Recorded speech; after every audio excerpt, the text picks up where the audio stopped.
Join Cell Academy, Goa's best coaching for IIT, JEE and medical exam preparations for class 8 to 12. Register for Stellar Talent Search exam for class 7 to 12. Admissions are now open for class 8 to 12. We have study centers at Margao, Vasco and Porvorim.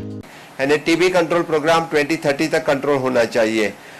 हम बोलते हैं कि जिस तरह से carbon emission हम zero down करने चाहिए 2050 तक।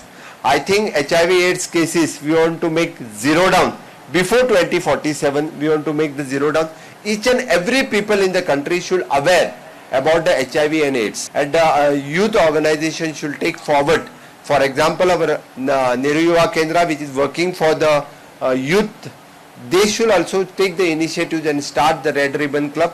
तभी यानी जब लड़का हो या लड़की हो 13 या 14 साल के हो गए तो उन्हें HIV AIDS के बारे में पता होने चाहिए, तो उन्हें सेफ सेक्स के बारे में पता होना चाहिए, ड्रग यूज के बारे में पता होना चाहिए, एडिक्शन के बारे में पता होना चाहिए। Otherwise it is not possible.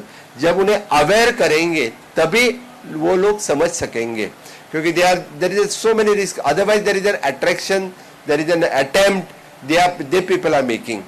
जब उनको पता नहीं रहा होता है तभी वो अटेम्प्ट कर सकते हैं, इसलिए उन्हें पता हुआ तो वो अटेम्प्ट कभी नहीं करेंगे। तरुण पिढी जी आहे, 14 वर्षाची जी पिढी आहे, त्यांना सांभाळायची गरज आहे। लाज वाटायची काय गरज नाही, कारण ह्या तऱ्हेचं पिअर प्रेशर आणि तऱ्हेतऱ्हेची गोष्टी जातात। म्हणून एड्स कंट्रोल आणि HIVचं अवेअरनेस वेगळ्या तऱ्हेने करायची गरज आहे। विदेशात गेलं की गाईडलाईन्स अशी आहे की तुम्हाला रेस्टॉरंट्समध्ये बी हे सगळे गोष्टी थ्रू डिस्पेन्सर मिळतात। म्हणून मी विचारत होतो, कारण कधी कधी लोकांना लाज वाटतं फार्मसीचं ऑफ द काउंटर बी सगळे घ्यायला। कारण लाज वाटायची काय गरज नाही। आता देशाचे प्रधानमंत्री नरेंद्र मोदीजी यांचं एक विचारधारा आहे की एक हेल्दी आणि फिट इंडिया, हा बी एक त्याच्यातला एक वर्टिकल आहे।